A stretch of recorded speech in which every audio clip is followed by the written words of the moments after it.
अच्छा देखो भाई, हमारे पास सेकंड, हम पढ़ रहे हैं second law of motion. Second law of motion में क्या होता है, जब दो बॉडी है जिनका डिफरेंट मास है, एक का मास ज़्यादा है एक का मास कम है, दोनों को आप एक ही फोर्स से हिट करते हो, तो दोनों को आप हिट करोगे एक फोर्स से, दोनों जब आगे जाएगी तो क्या वो सेम वेलोसिटी से जाएगी या एक ज़्यादा तेज़ जाएगी एक स्लो जाएगी? है एक मिनट, आप क्या बोल रही है? डिफरेंट वेलोसिटी से जाएगी। आप क्या बोल रहे हो? डिफरेंट वेलोसिटी है। क्यों जाएगी डिफरेंट वेलोसिटी से? इसके बीच में एयर फ्रिक्शन वगैरह होगा, तो उसका मास ज़्यादा उसका मास कम है, जब उससे हिट करेगा तो उसके बीच में फ्रिक्शन, एयर फ्रिक्शन। हाँ ठीक है ना। तो यार बात, एक का मास कम है एक का मास ज़्यादा है, तो जिसका मास ज़्यादा है वो स्लो वेलोसिटी से जाएगा, जिसका मास कम है वो तेज़ वेलोसिटी से जाएगा। ठीक है ना, सीधे समझ में आने वाली बात है ये। ठीक है, आपने चूँकि आपने दोनों में अगर इक्वल फोर्स लगाई, आपने इक्वल फोर्स लगाई है,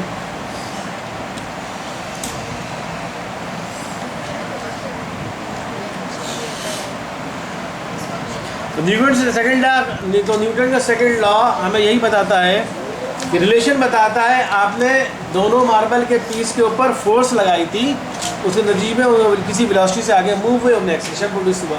ठीक है, तो न्यूटन का सेकंड लॉ हमें यह बताता है कि जब किसी बॉडी पर फोर्स लगती है तो वो किसी वेलोसिटी से आगे मूव करेगी, तो किसी वेलोसिटी से जब वेलोसिटी उसकी चेंज होगी तो एक्सेलरेशन प्रोड्यूस होगा।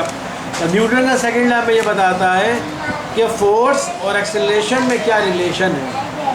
फोर्स और एक्सेलरेशन में क्या रिलेशन? फोर्स को किससे जाहिर करते हैं? एफ से। एक्सेलरेशन को किससे जाहिर करते हैं? ए से। तो न्यूटन का सेकंड लॉ ये बताता है कि फोर्स यानी एफ और एक्सेलरेशन यानी ए में कुछ रिलेशन है। क्या रिलेशन है वो हमें बताता है। तो ये बोलते हैं when a net force acts on the body it produces acceleration, ठीक है, in the direction of force. The acceleration is directly proportional to force and inversely proportional to mass of the body. तो Newton का second law ये बोलता है जब भी किसी बॉडी पर कोई नेट फोर्स लगती है तो उस बॉडी में एक्सेलरेशन प्रोड्यूस हो जाता है। ठीक है ना, आप फोर्स लगाओगे तो एक्सेलरेशन प्रोड्यूस हो जाएगा। ठीक है, और जिस डायरेक्शन में फोर्स लगा रहे हो उसी डायरेक्शन में वो एक्सेलरेशन प्रोड्यूस होगा। अभी एक बॉडी है, ये एक बॉडी है, जैसे एक आदमी है, एक कार है, या बस एक बाइक है पंक्चर खड़ी हुई है। ठीक है ना, पंक्चर कर आदमी उसको क्या फोर्स लगा के आगे लेके जाएगा ना, वो पंक्चर हो गई तो आप भी अपनी फोर्स लगाकर उसको खींच के लेके जाएगा। तो जितनी ज़्यादा फोर्स लगाएगा उतना ज़्यादा, अगर वो आदमी चल के जा रहा है तो कम फोर्स लगा रहा है तो एक्सेलरेशन भी कम होगा। अगर आदमी दौड़ता हुआ दौड़ेगा तो ज़्यादा फोर्स लगाएगा तो ज़्यादा एक्सेलरेशन प्रोड्यूस होगा। तो जितना ज़्यादा फोर्स लगाएगा उतना ज़्यादा एक्सेलरेशन प्रोड्यूस होगा। जितनी कम फोर्स लगाएगा, यूँ समझ लो एक गाड़ी है, वो का पंक्चर खड़ी हुई है। ठीक है, अब पीछे उस गाड़ी को दो आदमी धक्का दे रहे हैं तो वो अपनी पूरी ताकत से धक्का दे रहे हैं तो गाड़ी एक ख़ास वेलोसिटी से ख़ास एक्सेलरेशन से आगे जाएगी। लेकिन उसी गाड़ी को अगर 10 बंदे धक्का देने लगे तो उसकी एक्सेलरेशन बढ़ जाएगा, वेलोसिटी भी बढ़ जाएगी। तो क्यों? ज़्यादा फोर्स, पहले 2 आदमी थे, फोर्स कम थी, 2 आदमी की फोर्स थी, तो एक्सेलरेशन भी इस गाड़ी में कम हो रहा था। फिर 10 बंदे आ गए तो ज़्यादा फोर्स हो गई, 10 बंदों की फोर्स हो गई, ज़्यादा फोर्स हो गई, तो अब उसी गाड़ी को 10 बंदे धक्का लगा रहे हैं तो वो ज़्यादा एक्सेलरेशन से जाएगी। तो न्यूटन का सेकंड लॉ ये बोलता है फोर्स एक्सेलरेशन में रिलेशन है। वो रिलेशन क्या है? ज़्यादा फोर्स होगी तो ज़्यादा एक्सेलरेशन होगा, थोड़ी सी फोर्स होगी तो थोड़ा सा एक्सेलरेशन होगा। तो जब किसी चीज़ में इस तरह का रिलेशन हो तो acceleration is directly proportional to the force, ठीक है, and inversely proportional to the mass of the body. और उससे दूसरी बात क्या बोली कि एक्सेलरेशन डायरेक्टली प्रोपोर्शनल होता है फोर्स के। डायरेक्टली प्रोपोर्शन और इनवर्सली प्रोपोर्शन पता है क्या चीज़ होता है? किसी दो चीज़ में डायरेक्टली प्रोपोर्शन का मतलब क्या होता है? जैसे मिसाल देता मैं, देखो किसी भी दो चीज़ में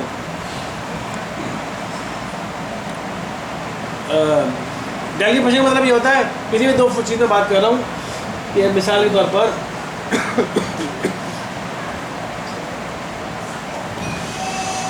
यूँ समझ लो एक आदमी जो है एक रोटी खाता है तो उसको थोड़ा सा पेट भरेगा, ठीक है, और अगर वो 5 रोटी खाता है तो पेट बहुत ज़्यादा भर जाएगा।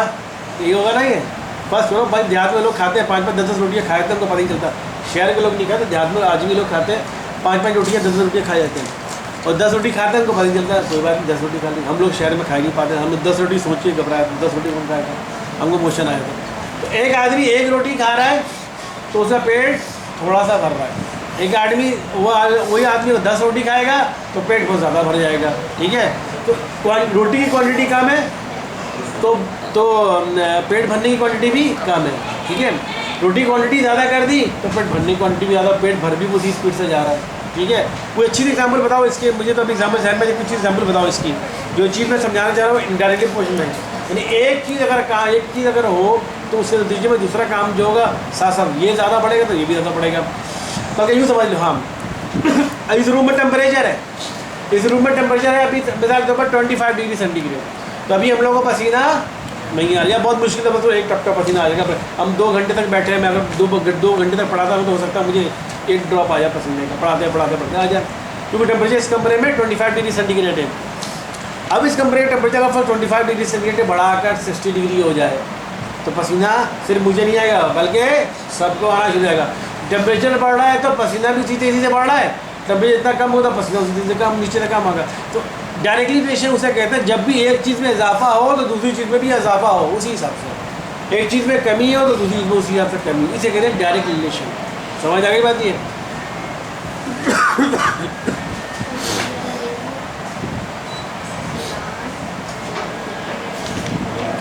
समझ आ गई? डायरेक्ट रिलेशन क्या आता है? एक चीज़ में इजाफा अगर हो रहा हो तो दूसरी चीज़ में भी इजाफा ही हो रहा हो, एक चीज़ में अगर कमी हो रही हो तो दूसरी चीज़ में भी कमी हो रही हो। टेम्परेचर में इजाफा होगा तो पसीना भी उसी तेज़ी से सबको पसीना आना शुरू हो जाएगा। टेम्परेचर में कमी होगी तो पसीना भी इसी को नहीं आएगा, ठीक है। हम एक चीज़ में इजाफे थे दूसरी चीज़ में इजाफा हो, एक चीज़ में कमी तो दूसरी चीज़ में कमी हो, इसे कहते हैं डायरेक्ट रिलेशन। और इसका सिंबल होता है, इसका सिंबल ये होता है, ये सिंबल देख रहे हो, ये जो बना ये डायरेक्ट रिलेशन का सिंबल है। तो यहाँ किसके दरमियान डायरेक्ट रिलेशन है? एक्सेलेरेशन और फोर्स के दरमियान। नहीं, फोर्स अगर ज़्यादा लगेगी, ज़्यादा बंदे फोर्स लगाएंगे तो एक्सेलेरेशन भी ज़्यादा होगा, और थोड़े से बंदे फोर्स लगाएंगे तो एक्सेलेरेशन भी कम होगा। समझ आ गई बात? ये एक्सेलेरेशन और फोर्स में डायरेक्ट रिलेशन है। और दूसरा उसने एक और बात बोली कि एक्सेलेरेशन और मास में इन्वर्स रिलेशन है। डायरेक्ट रिलेशन समझ में बात आ गई? डायरेक्ट रिलेशन कैसे कहते हैं? एक चीज़ में इजाफा हो तो दूसरी चीज़ में भी इजाफा हो, एक चीज़ में कमी हो तो दूसरी चीज़ में भी कमी हो, जिसे कहते हैं डायरेक्ट रिलेशन। और अब एक होता है इन्वर्स रिलेशन। इन्वर्स रिलेशन का भी सिंबल तो यही होता है, सिर्फ फ़र्क क्या करते हैं, उसको 1 अपॉन कर देते हैं। उसने बोला एक्सेलेरेशन और मास में इन्वर्स रिलेशन है। किसी बॉडी का मास बहुत ज़्यादा होगा तो उसका एक्सेलेरेशन कम हो जाएगा, नहीं है? अब एक गाड़ी है उस गाड़ी को 2 आदमी धक्का दे रहे थे, वो स्लो मूव कर रही थी। उसी गाड़ी को 10 आदमी धक्का दिया तो तेज़ मूव करनी चाहिए। अब फर्स्ट उस गाड़ी की जगह ट्रक आ जाए, ठीक है, ट्रक आ जाए या फर्स्ट को ट्रेन आ जाए, ट्रेन खड़ी कर दी। अब उस ट्रेन को 2 आदमी धक्का देंगे तो हिलेगी, वो 10 आदमी धक्का देंगे तो हिलेगी, तब भी नहीं हिलेगी। तो आपने क्या फ़र्क हुआ? आपने मास ज़्यादा बढ़ा दी ना, जब मास ज़्यादा बढ़ गया तो एक्सीलरेशन कम हो गया। तो उसने बोला एक्सीलरेशन और मास में इन्वर्स रिलेशन होता है। एक चीज़ बढ़ा दोगे, मास जितना ज़्यादा बढ़ाते जाओगे एक्सीलरेशन उतना कम होता जाएगा, और मास जितना कम करते जाओगे एक्सीलरेशन उतना बढ़ जाएगा। आप ट्रेन की जगह गाड़ी ले आओ तो मूव करेगी, गाड़ी की जगह रिक्शा ले लो और तेज़ मूव करेगा, मास कम करते जाओ। रिक्शा की जगह बाइक ले लो, मास और कम कर दिया और मूव करेगा। बाइक की जगह साइकिल ले लो, मास और कम कर दिया तो और तेज़ मूव करेगा। तो उसने बोला देखिए हमजा देखो कौन है तो उसने न्यूटन ने दूसरी बात ये बोली, पहली बात क्या बोली? एक्सेलरेशन और फोर्स में डायरेक्ट रिलेशन है। ज़्यादा फोर्स होगी तो एक्सेलरेशन भी ज़्यादा होगा, कम फोर्स होगी तो एक्सेलरेशन भी कम होगा। दूसरा उसने बोला एक्सेलरेशन और मास में इन्वर्स रिलेशन है। मास ज़्यादा करते जाओगे तो एक्सेलरेशन कम होता जाएगा, और मास कम करते जाओगे तो एक्सेलरेशन बढ़ता चला जाएगा। तो इसे कहते हैं इन्वर्स रिलेशन। इन्वर्स रिलेशन में क्या होता है? एक चीज़ अगर ज़्यादा कर रही है तो दूसरी चीज़ कम होती जाएगी, और एक चीज़ को कम करते जाओगे दूसरी चीज़ ज़्यादा होती जाएगी। इसे कहते हैं इन्वर्स रिलेशन। समझ आई? इन्वर्स रिलेशन में करते क्या? सिर्फ 1 अपॉन कर देते हैं, ठीक है। ये इसने बोला 1 अपॉन, डायरेक्ट रिलेशन में अपॉन में नहीं करते, इन्वर्स में अपॉन में उसी। जहाँ फोर्स और एक्सेलरेशन में डायरेक्ट रिलेशन कर दिया और मास और एक्सेलरेशन में इन्वर्स रिलेशन बोल दिया, लेकिन सिंपल दोनों का वही रखता है, ठीक है। 1 अपॉन m कर दिया। 1 अपॉन मतलब मास और एक्सेलरेशन में इन्वर्स रिलेशन है, मास और एक्सेलरेशन में इन्वर्स रिलेशन है। क्यों कहते हैं 1 अपॉन m कर दिया? सिंबल तो वही लगाया हुआ है ना हमने, डायरेक्ट रिलेशन का ही सिंबल लगाया हुआ है ना हमने। सिंबल शहीद को कौन आया लेने? सैम आया, सैम बुलाओ अंदर। मास और एक्सेलरेशन में इन्वर्स रिलेशन है। मास बढ़ाएंगे तो एक्सेलरेशन कम हो जाएगा, मास कम करेंगे तो एक्सेलरेशन बढ़ जाएगा। क्या हुआ, क्यों लेने आए हो? मुझसे पूछा तुमने? भाग जा फौरन, भाग जा फौरन, भाग जा, तुमको बैठा लूँगा 10 बजे तक। हाँ तो कुंडी लगाओ। तो एक्सेलरेशन ऑफ फोर्स में डायरेक्ट रिलेशन है, एक्सेलरेशन ऑफ मास में इनवर्स रिलेशन है। समझ आ गई? इनवर्स रिलेशन जब भी लिखोगे तो उस चीज़ को 1 कर दोगे, और डायरेक्ट रिलेशन लिखोगे तो वही चीज़ डायरेक्ट लिख दोगे। एक्सेलरेशन ऑफ फोर्स में डायरेक्ट रिलेशन है ए डायरेक्टली प्रोपोर्शनल टू फोर्स, ठीक है। और एक्सेलरेशन ऑफ मास में इनवर्स रिलेशन है ए डायरेक्टली प्रोपोर्शनल टू 1/m करोगे। जिस चीज़ में इनवर्स रिलेशन डालोगे तो उसमें इनवर्स रिलेशन होगा, उसमें उस चीज़ को 1/, लिख दोगे, 1/m, 1/, कोई भी चीज़। अब इन दोनों को मिला दो तो क्या बनेगा? देखो ए डायरेक्टली प्रोपोर्शनल सिंबल एफ, ए डायरेक्टली प्रोपोर्शनल 1/m, तो ए डायरेक्टली प्रोपोर्शनल टू f/1 बन जाएगा। दोनों को मिला दोगे, इन दोनों को क्या हो जाएगा? ए डायरेक्टली प्रोपोर्शनल टू f/m। तो यहाँ से क्या था, इस इक्वेशन से क्या था हो रहा है? ए डायरेक्टली प्रोपोर्शनल है एफ के और इनवर्सली प्रोपोर्शनल है एम के, मास के। यानी एक्सेलरेशन जो है मास के इनवर्सली प्रोपोर्शनल है, क्योंकि मास नीचे आ रहा है, 1/m की जरूरत में आ रहा है। और एफ कहाँ आ रहा है? जो न्यूमरेटर में आ रहा है, डायरेक्ट सामने आ रहा है। A is directly proportional to F, acceleration force के डायरेक्टली प्रोपोर्शनल है और मास के इनवर्सली प्रोपोर्शनल है। Putting the proportionality constant. अब क्या करते हैं, तो यहाँ तक तो बात समझेंगे। अब क्या करते हैं हम, जब भी ये जो डायरेक्ट रिलेशन का जो सिंबल है, ये फिजिक्स में हमारे पास रूल होता है, जब भी डायरेक्ट रिलेशन का जो सिंबल है वो हम जब हटाना चाहते हैं, उसको इक्वेशन बनाना चाहते हैं, इक्वेशन बनाने के लिए हमें इक्वल का साइन चाहिए ना। ये अभी इक्वेशन नहीं बनी, ये एक रिलेशन बना है। ये क्या बना है? रिलेशन। ये एक रिलेशन बना है। ये एक्सेलरेशन और फोर्स में डायरेक्ट रिलेशन होता है, एक्सेलरेशन और मास में इनवर्स रिलेशन होता है। अब हम इसको इक्वेशन बनाना चाह रहे हैं, जबकि ताकि जिस तरह फर्स्ट इक्वेशन ऑफ मोशन होती है, सेकंड इक्वेशन ऑफ मोशन होती है, इसी तरह हम इसको इक्वेशन की शक्ल में बनाना चाह रहे हैं। तो फिजिक्स में हमारे पास कानून होता है, जब भी डायरेक्टली प्रोपोर्शनल का सिंबल हटाते हैं, ये डायरेक्टली प्रोपोर्शनल सिंबल देख रहे हो, हटाते उसकी जगह इक्वल लगाते हैं, तो कुछ ना कुछ आपको कांस्टेंट लगाना पड़ता है, कुछ ना कुछ कांस्टेंट लगाना पड़ता है, कुछ कांस्टेंट वैल्यू लगानी पड़ती है आपको अपनी तरफ से। ए बी सी, वो साइंटिस्ट खुद अपनी मदद डिसाइड करते हैं क्या कांस्टेंट लगाना है, A B C D F G H I J, जो भी कांस्टेंट लगाना पड़ता है। तो यहाँ पर न्यूटन ने जो कांस्टेंट की वैल्यू कांस्टेंट लगाया हुआ के कांस्टेंट है, के लगा दिया। सिंबल कोई ना कोई सिंबल लगाना पड़ता है, जब भी डायरेक्टली प्रोपोर्शनल सिंबल हटाकर इक्वल के सिंबल लगा रहे होते हैं, तो हमें कुछ ना कुछ कांस्टेंट लगाना पड़ता है। उन कांस्टेंट यहाँ पर कुछ साइंटिस्ट न्यूटन ने के कांस्टेंट लगाया।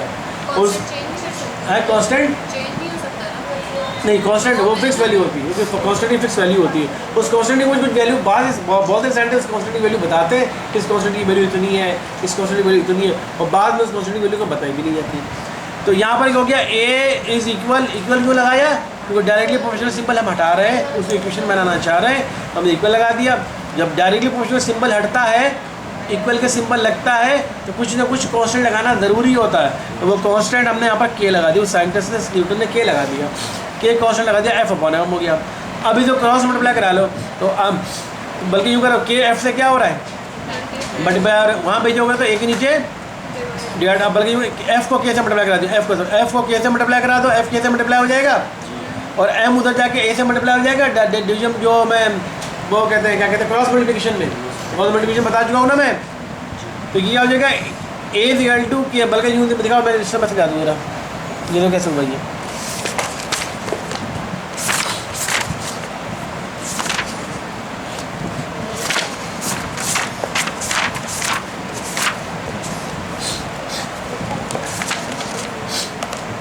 ये तो यहाँ तक बात समझ में बात आएगी तुम लोगों को। ए इज इक्वल टू के f/m, ये तो समझ में बात आ गई ना यहाँ तक, ठीक है। अब क्या करेंगे, ए को दी रखो, के और एफ, या तो के को और एम से कैंसिल कर दो, हमें तो पता नहीं के की वैल्यू क्या है, एम की वैल्यू कैंसिल तो कर ही नहीं सकते, ठीक है। तो इनको फिर मल्टीप्लाई किएगा, या तो इनको कैंसिल होता है या ये दोनों मल्टीप्लाई होते हैं। ये कैंसिल तो हो नहीं रहा, तो इनको मल्टीप्लाई करा दो, तो के बन जाएगा के एफ हो जाएगा, अपॉन एम ही हो जाएगा। अब क्या करेंगे, ये ए लिखा हुआ है, ए के नीचे कुछ नहीं है तो 1 डाल दोगे, ठीक है ना। जबकि चीज़ से कुछ नहीं होता 1 डाल, अब इनको 1 डाल देते हो। अब इनको क्रॉस मल्टीप्लाई करा लो, के एफ को किससे मल्टीप्लाई कराओगे, 1 से, एम को किससे मल्टीप्लाई कराओगे, ए से, के एफ को 1 से मल्टीप्लाई कराओ तो क्या हो जाएगा, के एफ इजिकल टू एम को ए से मल्टीप्लाई कराओगे तो एम ए, ठीक है। तो ये लिखा हुआ आपको बस देखो, देखिए बुक में लिखा हुआ है के F is equal to M A, ठीक है, के F is equal to M A, ये आपको पता आ गया के F is equal to M A, ठीक है। अब टेकिंग वैल्यू कॉन्स्टेंट के की वैल्यू 1, अब बोला यहाँ के कॉन्स्टेंट की वैल्यू 1 ले लो, यहाँ पर क्या लिए होते के की वैल्यू 1, जब 1 ले लोगे तो यहाँ पुट करोगे, अब देखो यहाँ पर पुट करोगे के की वैल्यू यहाँ पर पुट करोगे तो एफ मल्टीप्लाई बाय 1 क्या हो जाएगा, एफ ही रहेगा इजिकल टू एम ए, तो F is equal to M A, ये बन गई सेकेंड आपका जो है न्यूटन का सेकेंड लॉ ऑफ मोशन का formula, force is equal to M A, यानी फोर्स इसके बराबर होता है F is equal to M A के बराबर होता है, फोर्स इसके बराबर होता है F is equal to M A. जैसे क्या जाहिर हो रहा है, फोर्स बराबर होता है एम और ए, एम क्या होता है मास ऑफ द बॉडी, एक है एक्सेलरेशन, यानी किसी बॉडी पर आप जो फोर्स लगा रहे होते हो, आपको फोर्स निकालनी है कि आप कितनी फोर्स लगा रहे हो।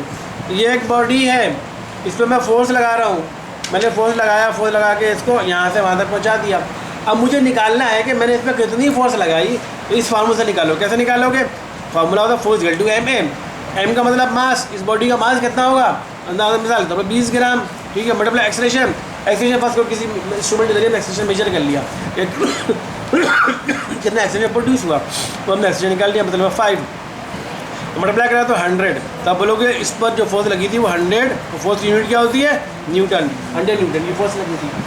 तो किसी भी बॉडी पर फोर्स लगा रहे होते हो, वो फोर्स निकालने का formula F is equal to M A, जो कि न्यूटन का सेकंड लॉ ऑफ मोशन है। जिससे क्या होता है, आपको उस बॉडी का मास पता होना चाहिए, और जब वो फोर्स लग रही थी तो वो बॉडी जिस एक्सेलरेशन से मूव कर रही थी वो एक्सेलरेशन पता होना चाहिए। अगर आपको एक्सेलरेशन पता है, मास पता है, तो मल्टीप्लाई करा दो तो आपको पता चलेगा फोर्स कितनी लगी, ठीक है। ये second law, second equation of motion, ठीक है। यहाँ पर मैं क्लोज कर रहा हूँ। अब निकालें केमिस्ट्री।